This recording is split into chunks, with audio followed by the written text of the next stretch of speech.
الحمد لله وكفى وسلام على عباده الذين اصطفى أما بعد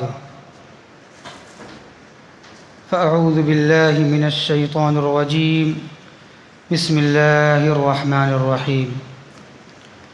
پارہ 25 کی منتخب آیات کریمہ کی تفسیر آپ کے سامنے پیش خدمت ہے۔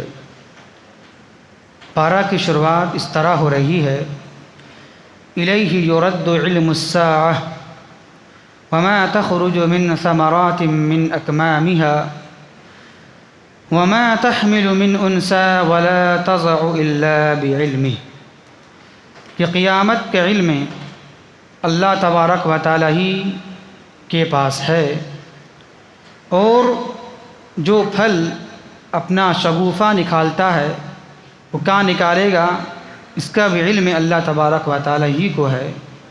اور مؤنث عورت حمل سے ہوئی ہے یا نہیں ہوئی ہے، اس کا بھی علم اللہ تبارک و تعالی ہی کو ہے۔ اسی طرح ولا تضع الا بعلمی، اور حاملہ عورت کیا بچہ جنے گی، اس کا علم ہی اللہ تبارک و تعالی ہی کو ہے۔ ایک بات یہاں پر بلا قابل غور ہے، وہ یہ ہے قرآن نے یہ بیان کیا ہے کہ ولا تضع الا بعلمی، حاملہ عورت جو چیز جنے گی، پیدا کرے گی، اس کے علم کس کو ہے؟ اللہ تبارک و تعالی ہی کو ہے۔ لیکن آج کے سائنس میڈیکل مشین نے یہ بھی ثابت کر دیا ہے، اور یہ بتا دیتا ہے، اور یہ مشین بتا دیتی ہے کہ ماں کے پیٹ کے اندر کیا ہے، لڑکا ہے یا لڑکی ہے۔ تو کیا سوال یہاں پر یہ ہے، تو کیا سائنس کا یہ عمل اور یہ دخل کیا اس قرآنی آیات کے مخالف ہے یا نہیں؟ نہیں ہے۔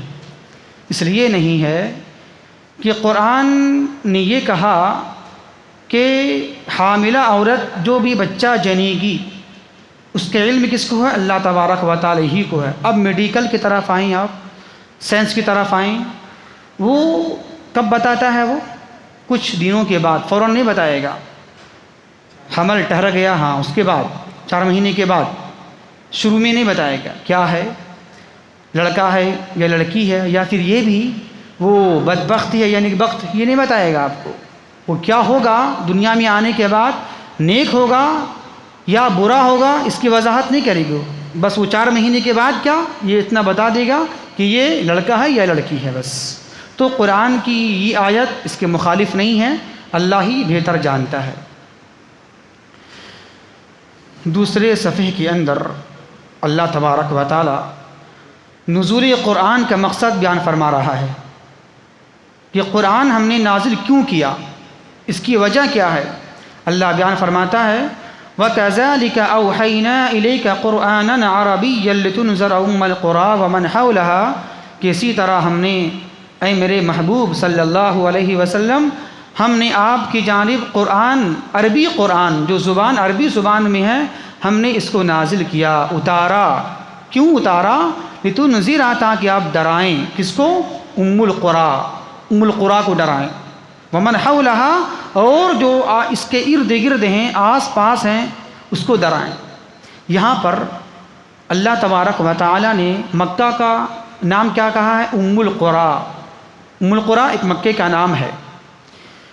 ام القریٰ کا معنی کیا ہوتا ہے؟ ام کے معنی ہوتا ہے ماں، ام کے معنی ماں، اور قریٰ کے معنی بستی۔ تو کیا ہو گئی؟ ساری بستیوں کی ماں، اس کا معنی ہو گیا لفظی ترجمہ، ساری بستیوں کی ماں۔ کس کو بولا گیا ہے؟ مکہ کو بولا گیا ہے۔ اور امون کا ایک معنی ٹھکانہ بھی ہوتا ہے، ٹھکانہ، جیسے قرآن میں بات موجود ہے آپ کا سورہ قاریہ کے اندر، کیا؟ فَأُمُّهُ حَاوِيَةٌ، کیا ہے؟ فَأُمُّهُ حَاوِيَةٌ، تو کیا معنی ہوگا؟ اس کی ماں حاویہ ہے۔ اللہ یہاں تذکرہ کر رہا ہے جنتی جہنمی کے بارے میں، کہ جو لوگ جہنم میں چلے جائیں گے، جس کا نیک عمل کا پلہ کم ہوگا، ہلکا ہوگا، اور گناہ غالب آ جائیں گے، تو اللہ بیان کر رہا تھا فَأُمُّهُ ہاویہ تو اس کی ماں، یہاں ماں سے مراد ٹھکانہ ہے یہاں کہ تو اس کی ٹھکانہ کہاں ہوگی؟ ہاویہ، جہنم ہوگی۔ ایک بات، ماں کو عربی زبان میں امن کہتے ہیں، امن، اور اس کا معنی ٹھکانہ بھی ہوتا ہے۔ کیا وجہ، کیوں؟ امن کا معنی ٹھکانہ ہوتا ہے، اور امن کو عربی اردو میں ہم ترجمہ کریں گے تو ماں بھی بولیں گے، ماں۔ کیوں ایسا، کیوں، کیا وجہ ہے؟ اس لیے جب بچہ پیدا ہوتا ہے یا کچھ بڑا بھی ہوتا ہے، کچھ بھی ہوتی ہے تکلیف یا کچھ اور ذہنی انتشار، کہاں بھاگتا ہے بچہ؟ ماں کی جانب۔ ٹھکانہ کہاں لیتا ہے وہ؟ ماں کی جانب، ماں کی طرف بھاگتا ہے وہ۔ تو یعنی کہ اولاد کی اصل ٹھکانہ، گود، تربیت کی جگہ، سکون کی جگہ اولاد کی کہاں ہوتی ہے؟ ماں ہوتی ہے، ماں کی گود ہوتی ہے۔ اور یہ بھی کہا گیا ہے کہ اولاد کی تربیت، یعنی جو بچے شروع ہوتے ہیں، بالکل شروعاتی جو مراحل ہوتے ہیں بچوں کی، پہلا مدرسہ کیا ہوتا ہے؟ اولاد کی ماں ہوتی ہے۔ تو اس لحاظ سے اللہ نے ایک بڑا گہرائی بات کہا ہے کہ ماں کو بھی امن کی ترجمہ ہم ماں کریں گے، یعنی ماں کو بھی اللہ نے امن سے تعبیر کیا کہ یہ امن ہے۔ اچھا، ام القریٰ، تو اسی اعتبار سے اور اسی مناسبت سے اللہ تبارک و تعالی نے کیا کہا؟ مکہ کو ام القریٰ، کیا مطلب؟ ساری بستیوں کی ماں، ساری بستیوں کا ٹھکانہ۔ کیا مطلب؟ مطلب یہ ہے کہ سارے لوگ دین و اسلام کو حاصل کرنے کے لیے اس طرف پلتے ہیں، لپکتے ہیں، راغب ہوتے ہیں۔ پہلی بات تو یہ ہے کہ یہ ام القریٰ یعنی مکہ مرکز ہے، سینٹر ہے اسلام کا، اسلام یہیں سے پھیلا ہے۔ اللہ کے نبی پیدا کہاں ہوئے؟ مکہ کے اندر پیدا ہوئے، اور اسلام کی شروعات یہیں سے ہو رہی ہے۔ ایک بات تو یہ ہے۔ دوسری بات کہ یہاں مکہ ہے، کعبہ، یہاں حج ہوتا ہے جو فرض ہے۔ تو اس دو مناسبت کے لحاظ سے اللہ نے اس کو کیا کہا ہے؟ ام القریٰ، ساری بستیوں کی جڑ، ساری بستیوں کی ماں کہا ہے۔ کیوں؟ اس لیے اسلام یہاں سے پھیلا ہے، اسلام کی شروعات یہیں سے ہوئی ہے۔ طلوع اسلام، اسلام کی طلوع کہاں سے ہوتی ہے؟ یہیں سے ہوتی ہے، اور یہاں ایک فرض کی ادائیگی کی جاتی ہے۔ اس لحاظ سے اللہ نے اس کو ام القریٰ، بستیوں کی ماں، بستیوں کی جڑ کہا ہے۔ اس کے بعد اللہ تبارک و تعالی آگے چل کر ایک بات بیان فرماتا ہے کہ من کان یرید حرث الآخرۃ نزد له فی حرثہ ومن کان یرید حرث الدنیا نؤتہ منہا وما له فی الآخرۃ من نصیب، کہ جس کا ارادہ آخرت کی کھیتی کرنے کا ہوتا ہے، یعنی جس کی نیت، جس کا دنیا میں آنے کا مقصد، دنیا میں تگ و دو، کوشش، اجتہاد کیا ہوتی ہے؟ بس آخرت کو ہم حاصل کر رہے ہیں، آخرت کو پا لیں، جنت میں دخول ہو جائے، جہنم سے بچ جائیں۔ تو اللہ بیان کر رہا ہے جس کا دنیا میں آنے کے بعد مقصد کیا ہوتا ہے؟ آخرت کو حاصل کرنا، آخرت کو پا لینا۔ تو اللہ اس کی فضیلت کو بیان کر رہا ہے، نزد لہ فی حرثہ، ہم اس کے کھیتی میں اور زیادہ اضافہ کر دیں گے۔ یعنی جو عمل کریں گے آپ آخرت کے تعلق سے، اللہ اس عمل میں برکت دے گا آپ کو، اور زیادہ ایمان، عمل، عقائد کے لحاظ سے آگے بڑھتے رہیں گے آپ۔ اس کے برخلاف، اس کا الٹا، ومن کان یرید حرث الدنیا نؤتہ منہا، اور جس کا ارادہ صرف دنیا کی کھیتی کرنے کا ہوگا، دنیا میں آنے کا مقصد دنیا ہی ہو، کھانا پینا عیش آرام کا مقصد دنیا ہی ہو، تو اللہ بیان کرتا ہے کیا؟ اس کا شنیعت اور اس کی فساد کیا ہے کہ نؤتہ منہا، ہم اس کے مکمل دنیا نہیں دیں گے، جتنا دوڑ رہا ہے، کوشش کر رہا ہے، مکمل نہیں دیں گے، اس میں سے تھوڑا سا دیں گے ہم، جتنا اس کی محنت ہے، کوشش ہے، اس کے مطابق دنیا نہیں ملے گی آپ کو، ذرا سا ملے گی۔ حالانکہ انسان چاہتا ہے کیا؟ ہم خوب کمائیں تو خوب نہیں ملے گا آپ کو، جتنا اللہ چاہے گا اتنا ہی ملے گا، اور آخرت میں اس کا کوئی حصہ، کوئی ذریعہ، کوئی کچھ ثواب، اجر وہاں نہیں ملے گا۔ اس کی تفسیر میں ایک بڑی پیاری بات اللہ کے نبی صلی اللہ علیہ وسلم نے بیان فرمائی ہے، ابن ماجہ کی حدیث ہے کہ جس کا مطمعی نظر اور مرکزی نظر صرف دنیا ہی دنیا ہوگا، صرف دنیا، کھاؤ دنیا کے لیے، پہنو دنیا کے لیے، اگر ہاں ایک چیز ہے، اگر کھانا میرا اللہ کے لیے ہو تب یہ باعث ثواب ہے۔ ایک چیز یاد رکھیں، اگر کھانا، پہننا، پیسہ، مال، دولت کا اصل مطمعی نظر آخرت ہو تب یہ ثواب ہے، باعث ثواب ہے۔ کیسے؟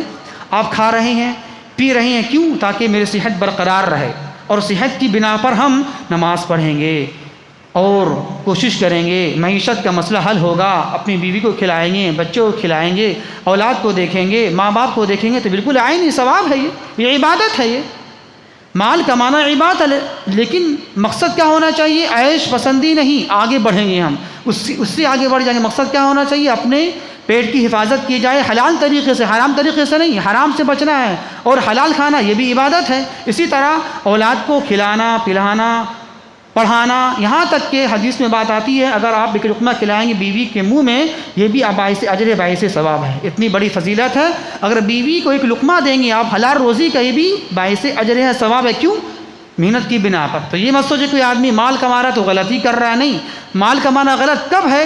جب دین کو چھوڑ دیا جائے، خالی مال حلال ہو یا حرام ہو، بس آنا چاہیے پیسہ۔ لیکن ہاں اگر اس کی کوشش، اس کی محنت صحیح مال کو حاصل کرنے کے لیے، تب یہ عینی ثواب ہے۔ لوگ بیان کرتے ہیں مال برا ہے، مال برا نہیں ہے، بذات مال خود برا نہیں ہے، اس کا استعمال برا ہے۔ اس کو کمانا ہے کس لحاظ سے؟ دین کو چھوڑ کے کما رہے ہیں آپ، بلکہ دین کو لے کر کمانا ہے، تب یہ باعث اجر ثواب ہوگا۔ اگر آپ مال نہیں کمائیں گے تو حج کہاں سے کریں گے؟ حج فرض ہے، حج کہاں سے کریں گے آپ؟ مال نہیں کمائیں گے تو غریب کو کیسے دیں گے آپ؟ مال نہیں کمائیں گے تو مسجد کو کیسے بنائیں گے آپ؟ اگر مال نہیں کمائیں گے تعمیر مسجد کیسے کریں گے آپ؟ تو مال کی اہم ضرورت ہے۔ تو ہر جگہ یہ بیان کرنا مال غلط ہے نہیں، بلکہ مال کمانا ضروری ہے، لیکن شرط کے ساتھ اس مال کی محبت پیدا نہیں ہونا چاہیے آپ کے اندر میں۔ مال کی محبت جہاں پیدا آ جائے گی دین کے مقابلے میں، تو وہ مال غلط ہو جائے گا۔ تو اس کی تفسیر میں اللہ کے نبی بیان فرماتے ہیں کہ جس کی مطمعی نظر صرف دنیا ہو، دین نہ ہو، تو اللہ تبارک و تعالی اس کے سارے معاملات کو بکھیر دے گا، منتشر کر دے گا، پھیلا دے گا، اور دنیا ذرا سے ملے گی، مکمل نہیں ملے گی آپ کو۔ اور اس کا برخلاف، اس کا الٹا، جس کی مطمعی نظر، مقصدی نظر آخرت ہوگی، تو اللہ تبارک و تعالی اس کے سارے معاملات کو سمیٹ دے گا، یعنی اس کے سارے معاملات اللہ جلدی آسان کر دے گا، اور دنیا اس کے سامنے ذلیل ہو کر آئے گی، گر کر آئے گی۔ یہ اس کی فضیلت ہے، کس کی؟ جو اہل دنیا ہیں، اس کے فساد کے تعلق سے، اور جو اہل آخرت ہیں، جو طالب آخرت ہے، اس کی یہ فضیلت ہے۔ اس کے بعد آگے چل کر اللہ تبارک و تعالی اپنا ایک قانون بیان کر رہا ہے۔ اللہ کا دنیا کے اندر ایک قانون ہے کہ اللہ نے سارے بندوں کو، سارے انسان کو برابر نہیں بنایا ہے۔ کوئی مال میں کم ہے، کوئی مال کے اعتبار سے زیادہ ہے، کوئی بیچ والا ہے انسان، مال کے لحاظ سے، کمانے کے لحاظ سے کوئی بہت زیادہ ہے مالدار، اتنا مالدار کہ پورا میڈیکل خرید سکتا ہے، پورا میڈیکل دوا کو خرید سکتا ہے، اور کوئی اتنا غریب ہے کہ وہ ایک دوا بھی نہیں خرید سکتا پیسہ سے، اور کوئی بیچ والا انسان ہے، بیچ والا۔ تو یہ کیوں ہے؟ یہ فرق کیوں ہے؟ ترتیب کیوں ہے؟ اللہ بیان کر رہا ہے اگر ہم سب کو ایک بنا دیتے، ایک جیسا بنا دیتے، ہم سب مالدار ہوتے، تو کیا بولتا ہم اس کی غلامی کیوں کریں گے؟ ہم اس کی بات کیوں سنیں گے؟ ہم بھی تو مالدار ہیں، پیسہ والے ہیں نا، ہم اس کی بات کیوں سنیں؟ اس کی غلامی کیوں کریں گے ہم؟ تو نہیں، اللہ نے ذرا سا کم رکھا ہے۔ کیوں؟ تاکہ تم وہ جو بولے سنو۔ کیوں؟ اس بنا پر کہ تمہارا معیشت کا مسئلہ اس سے حل ہو رہا ہے۔ اسی طرح کوئی اگر بہت زیادہ مالدار ہے، اگر اچانک کیا ہو جائے، مالدار سے روزی چھین لے اللہ، تو کیا ہوگا؟ وہ بالکل فسادی بن جائے گا، وہ کہ اللہ نے ہم سے روزی چھین لیا تو بالکل وہ چور ڈاکو بن جائے گا۔ تو اللہ ایسا بھی نہیں کرتا ہے، مالدار کو یہ انسان مالدار ہی رہتا ہے تاکہ وہ ڈاکو چور نہ بنے۔ اور کبھی اچانک ایسا بھی ہوتا ہے کہ غریب انسان کو اچانک دے دیا جائے زیادہ پیسہ، تو کیا ہو جاتا ہے؟ وہ دنیا میں اتنا پل جاتا ہے کہ اللہ کو بھول جاتا ہے وہ۔ تو اللہ نے جو دیا ہے مال دولت کو بالکل برابر سرابر دیا ہے، تاکہ اس میں فساد، دنیا کے اندر فساد برپا نہ ہو، اور لوگ باغی نہ بن جائیں، اللہ کو چھوڑ نہ دے، بھول نہ جائیں۔ وہی بات اللہ بیان کر رہا ہے کیا؟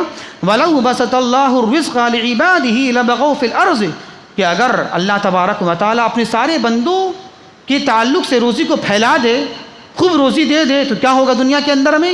لَبَغَوْا فِي الْأَرْضِ، دنیا ساری زمین فساد سے، ظلم سے بھر جائے گی۔ لیکن اللہ تبارک و تعالیٰ نے کیا کیا ہے؟ نازل کرتا ہے روزی کو بقدر، جتنا چاہتا ہے اتنا نازل کرتا ہے اللہ۔ تو ایک ذریعہ ہے، اللہ کا قاعدہ اصول ہے روزی کے اعتبار سے۔ اسی طرح اللہ بیان فرماتا ہے آگے چل کر کہ دیکھیں، اللہ جو دیتا ہے انسان کو اولاد، اس کی شکلیں کچھ اس طرح ہیں للہ ملک السماوات والارض، اللہ تبارک و تعالیٰ ہی کے لیے زمین و آسمان کی بادشاہت ہے. یخلق ما یشاء، جو چاہتا ہے پیدا کرتا ہے وہ.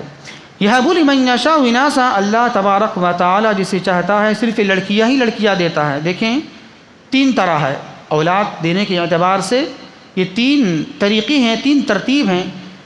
صرف لڑکیاں ہی لڑکیاں ہوں کسی کو، یا صرف لڑکے ہی لڑکے کسی کے ہوں، یا دونوں ملا کر ہو. 3 چوتھا ہے کسی کو ہی نہ ہو. ایک پہلا مرحلہ کیا ہے اولاد کے لحاظ سے، لڑکا ہو صرف لڑکا ہو بس، کسی کے یہاں صرف لڑکی ہو، اور کسی کے لڑکا لڑکی دونوں ہو. 3 اور چوتھا کسی کے یہاں کچھ بھی نہ ہو. یہ 4 مراحل اللہ نے بیان کیا اولاد دینے کے لحاظ سے. کیا یہب لمن یشاء، اللہ تبارک و تعالیٰ جسے چاہتا ہے صرف اناثا، لڑکی ہی لڑکی دیتا ہے. وَيَهَبُ لِمَن يَشَاءُ الذُّكُورَ، اور اللہ تبارک و تعالیٰ جس کے لیے چاہتا ہے صرف لڑکا ہی لڑکا دیتا ہے. او يُزَوِّجُهُمْ ذُكْرَانًا وَإِنَاثًا، اور اللہ تبارک و تعالیٰ جسے چاہتا ہے دونوں ملا کر دیتا ہے، لڑکا بھی دیتا ہے لڑکی بھی دیتا ہے.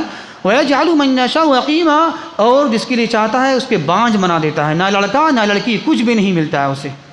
یہ 4 شکلیں ہیں اولاد دینے اور نہیں دینے کے لحاظ سے.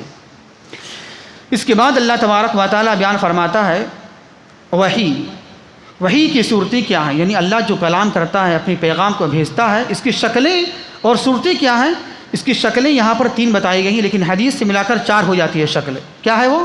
وَمَا كَانَ لِبَشَرٍ أَن يُكَلِّمَهُ اللَّهُ إِلَّا وَحْيًا، کہ کسی انسان کے لیے یہ جائز نہیں ہے کہ وہ اللہ سے کلام کرے. یعنی اللہ جب کلام کرتا ہے کسی بندے سے، مراد یہاں پیغمبر تو یا عام انسان، تو اس کی شکلیں کتنی ہوتی ہیں؟ اس کی شکلیں 4 ہوتی ہیں. پہلی شکل الا وحیا، وحی کے ذریعے. وحی مانے دل میں بات کو ڈال دینا. جیسے اللہ کی نبی جو بھی وضاحت کرتے تھے، تفسیر بیان کرتے تھے قرآن کی، یا نماز پڑھنا ہے، زکوٰۃ دینا، کیسے کرتے تھے وہ؟ وحی کے ذریعے. مطلب دل میں بات ڈال دی جاتی تھی کہ ہاں اے نبی کریم صلی اللہ علیہ وسلم آپ یہ کام اس طرح کریں. آپ اس کا معنی وحی، دل میں بات کو ڈال دیا جائے. دوسرا کیا ہے؟ او من وراء حجاب، پردے کے پیچھے سے بات کرنا. یہ دوسری صورت ہے. جس طرح حضرت موسیٰ نے کلام کیا اللہ تبارک و تعالیٰ سے، پردے کے پیچھے سے کلام کیا، یہ دوسری شکل ہے. تیسری کیا ہے؟ او یرسل رسولا، فرشتوں کو بھیج کر اللہ پیغام کو بھیجتا ہے. جبریل آتے تھے اللہ کے نبی کے پاس اللہ کا وحی لے کر، اللہ کا پیغام لے کر. یہ تیسری شکل ہو گئی. کیا؟ او یرسل رسولا، کہ کسی فرشتے کو بھیج کر اللہ اپنا پیغام بھیجے نبی کے پاس. تیسری شکل ہے. چوتھی کیا ہے معلوم کسی کو ہے؟ 3 تو یہاں بیان ہو چکا ہے. چوتھا جی الہام، تو اسی میں آ گیا. وہ یہ وحی کے معنی دل میں بات ڈالنا، اسی میں آ گیا. الہام اور وحی کا معنی ایک ہی ہوتا ہے. چوتھا ہے خواب. کیا ہے؟ خواب. اللہ یہ حضرت ابراہیم نے خواب دیکھا تھا کہ میں بھی اپنے بیٹوں کو ذبح کر رہا ہوں، تو یہ خواب کا آنا نبی کو یہ وحی ہوتا ہے. اسی طرح اللہ کے نبی نے خواب دیکھا تھا کہ میں اپنے صحابہ کے ساتھ مکہ گیا عمرہ کرنے کے لیے، تو اللہ کے نبی سمجھ گئے کہ تو خواب میں جو بات آتی ہے وہی ہوتی ہے. تو اللہ کے نبی اس کو انجام دینے کے لیے صحابہ کے ساتھ چل پڑے، لیکن مکہ والوں نے روک دیا کہ آپ کو حج نہیں کرنا ہے، آپ آئندہ سال آئیں گے حج نہیں کریں گے. تفصیلات موجود ہے حدیث کے اندر میں، تفسیر کے اندر میں، تو اب دیکھ لیے آپ. تو اللہ جو پیغام بھیجتا ہے اپنے نبی پر، اس کی شکلیں 4 ہوتی ہیں. ایک ہے وحی یعنی دل میں بات ڈال دینا، اور ایک ہے پردہ کے پیچھے سے کلام کرنا، اور ایک ہے یعنی کہ جبریل امین یعنی فرشتوں کو بھیج کر پیغام کو بھیجنا، اور چوتھا ہے یعنی کہ خواب کے ذریعے بات کو ڈالنا یا اس میں وحی کر دینا. یہ خواب، یہ 4 شکلیں ہوتی ہیں. اسی طرح اس کے بعد اللہ تبارک و تعالیٰ بیان فرما رہا ہے. دیکھیں قرآن کے بہت سارے نام ہیں.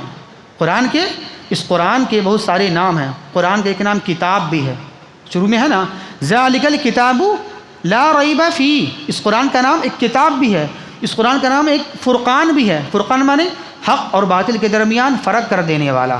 اسی طرح اس قرآن کا نام کیا ہے؟ ہدا، ہدایت کا ذریعہ بھی ہے. اسی طرح قرآن کا نام کیا ہے؟ شفا، یہ شفا بھی. اسی طرح اس میں سے یہ قرآن کا نام کیا ہے؟ روح. قرآن کا ایک نام کیا ہے؟ روح. تو اللہ یہ بات بیان فرما رہا ہے یہاں پر وَكَذَلِكَ أَوْحَيْنَا إِلَيْكَ رُوحًا مِّنْ أَمْرِنَا. اے میرے محبوب صلی اللہ علیہ وسلم، ہم نے آپ کی جانب روح کو وحی کیا ہے. روح، قرآن کو اللہ روح کہہ رہا ہے. کیوں؟ کبھی غور کیا آپ نے؟ روح چونکہ انسان کی زندگی کا بقا کا ذریعہ ہے، اگر انسان کے جسم میں سے روح کو نکال لیا جائے تو انسان کا ہو جائے گا، مردہ ہو جائے گا، لاش ہو جائے گا، اس کا رہنا نہ رہنا ایک ہے، اس کو جلدی سے ہٹاؤ۔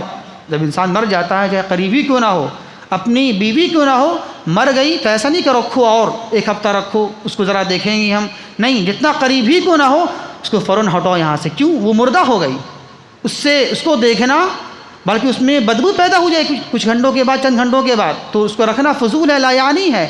کیوں؟ اس لیے کہ روح اب نکال لی گئی۔ کیوں؟ اصل روح ہے، انسان کے اندر جب روح رہتی ہے تو وہ دیکھتا ہے، سمجھتا ہے، سب کچھ بات کرتا ہے، تو روح نکل گئی، اس کی بقا ختم ہو گئی۔ تو اسی طریقے سے اللہ نے قرآن کو بیان کیا ہے، یہ قرآن روح کی طرح ہے۔ کیا مطلب؟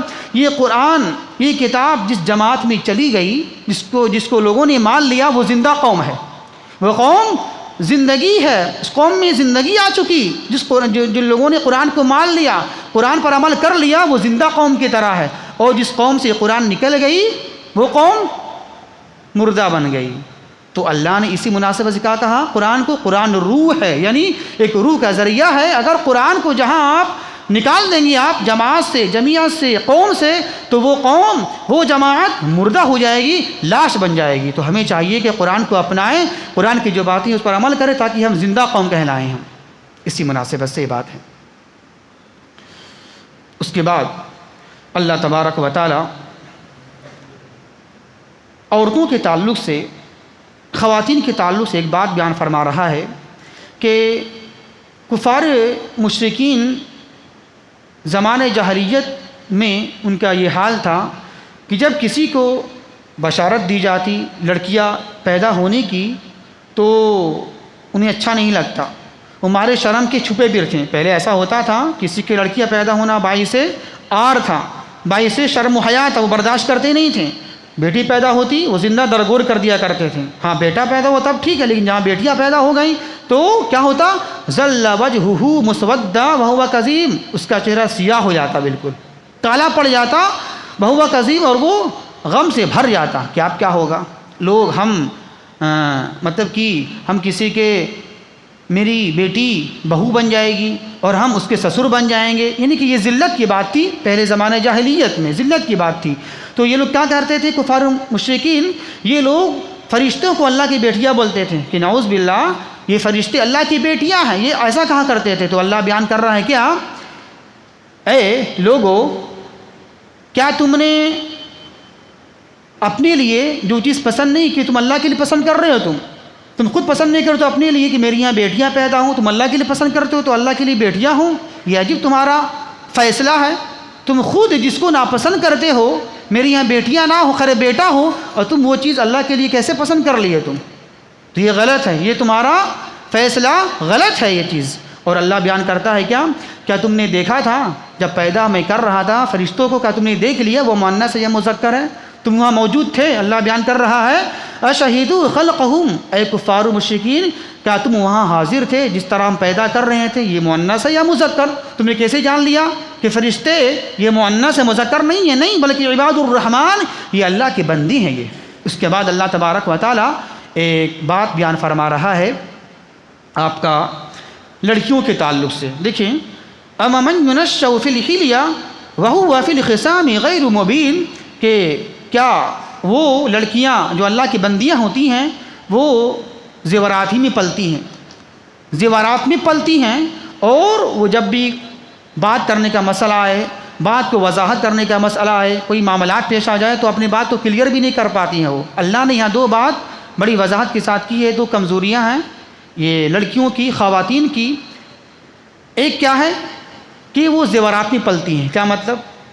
پیدا ہونے کے بعد عقل ذرا سے آئی، بس اس کی ذہن کہاں جاتا ہے؟ زیورات میں، سونا چاندی، مطلب کہ زیبائش میں، زینت میں، کیسے میں اچھی لگوں، ہمارے بال کتنی اچھے ہو جائیں، میں کتنی اچھی لگوں، میرے دانت کتنے اچھے ہو جائیں، میرے اور پہناوا کتنا اچھا ہو، یعنی کہ ہر لڑکیوں کی ایک فطرت ہے، یہ زیورات میں پلتی ہیں وہ، ان کی سوچ، ان کی تمنا، خواہش، آرزو زیورات کے بارے میں زیادہ ہوتی ہے۔ گرچہ کپڑا نہ ہو لیکن زیور ہونا چاہیے اس کے پاس میں، کھانے پینے کا نہ ہو، گھر نہ ہو، چھوٹا ہو، لیکن زیور کی خواہش ہر لڑکیوں کے اندر میں ہوتی ہے کہ ہم زیور پہنیں ہم. تو اللہ نے کمزوری بیان کیا یہاں پر کہ وہ مخلوق جو زیورات میں پلتی ہے. ایک تو بات تو یہ ہو گئی، زیور کے شوقین زیادہ ہوتی ہیں عورت بنسبت مردوں کے مقابلے میں، ایک بات. دوسری بات وَهُوَ فِي الْخِصَامِ غَيْرُ مُبِينٍ، جب بھی کوئی معاملات پیش آ جائے، بڑا معاملات جس میں وضاحت کرنا پڑے تو بات کو وضاحت بھی نہیں کر پاتی ہیں. وہ یعنی کہ کچھ نفسیاتی کمزوری کی بنا پر یا نسوانی کمزوری کی بنا پر وہ بات کو واضح نہیں کر پاتی ہیں. یہ ایک کمزوری ہے، فطری کمزوری ہے عورتوں کی، خواتین کی. معاملات جب کوئی بڑا مسئلہ پیش آ جاتا ہے، بڑا مسئلہ، تو واضح نہیں کر پاتی ہیں بات کو، کیسے حل کرنا، مسئلہ کو ڈیل کیسے کرنا ہے، چاہے معیشت ہو، معاشرت ہو، گھریلو حالات ہوں، اس کو حل نہیں کر پائیں گے. وہ کون حل کرے گا؟ یہ مرد حضرات ہی حل کریں گے. تو یہ دو کمزوری بیان کی گئی ہے خواتین کے تعلق سے. اس کے بعد اخیر میں اللہ تبارک و تعالی ایک بات کہہ رہا ہے کہ الاخلاء یومئذ بعضهم لبعض عدو الا المتقین، کہ دنیا کے اندر جتنے دوست ہیں آپس میں سب وہاں دشمن بن جائیں گے آخرت میں، سوائے متقین لوگ. یعنی جس کی دوستی دنیا کے اندر دین کی بنیاد پر ہوگی، عقیدے کی بنیاد پر ہوگی، تو یہاں بھی دوستے رہیں گے اور وہاں بھی دوستے رہیں گے. لیکن جس کی دوستی دنیا کے تعلق سے ہوگی، کمانے کے تعلق سے ہوگی یا کچھ اور نیت سے ہوگی، تو یہ سارے دوست یہاں تو ہیں لیکن وہاں جانے کے بعد دشمن آپ کے بن جائیں گے. تو یہ دوستی کی فضیلت ہے. تو آپ دوست اس کو بنائیں. حدیث میں یہ بات موجود ہے کہ دوست کس کو بنایا جائے؟ صالحین کو بنایا جائے، جو اچھی ہیں، نیک ہیں، اس کے عقیدے اچھی ہیں، اس کو دوست بنایا جائے، قریب اس کو رکھا جائے تاکہ وہ آپ کے دوست یہاں بھی رہیں اور وہاں بھی رہیں. ایسی دوستی برقرار رہے گی ایمان کی بنا پر، کتنی مضبوط ہے کہ یہاں بھی آپ دوستے رہیں گے اور وہاں بھی دوستے رہیں گے. لیکن جس کی دوستی صرف دنیا کی بنا پر ہوگی، مفاد کی بنا پر ہوگی، تو وہاں آپ کے دشمن بن جائیں گے. تو ہمیں یہ چاہیے کہ ہم دوستی جب بھی کس سے کریں، ہمارا اٹھنا، ہمارا بیٹھنا، ہمارا معاملات، ہمارا بول چال، رہن سہن اچھے لوگوں سے ہونا چاہیے تاکہ ہمارے دوست یہاں بھی رہیں اور وہاں بھی رہیں. یہ دوستی کی فضیلت ہے اور یہ دوستی کا مقام ہے. یہ کچھ باتیں تھیں 25ویں پارے کے تعلق سے. اللہ سے دعا ہے کہ اللہ تبارک و تعالی ہمیں صحیح سمجھ کی توفیق عطا فرمائے. وما توفیقی الا باللہ. والسلام علیکم ورحمۃ اللہ وبرکاتہ.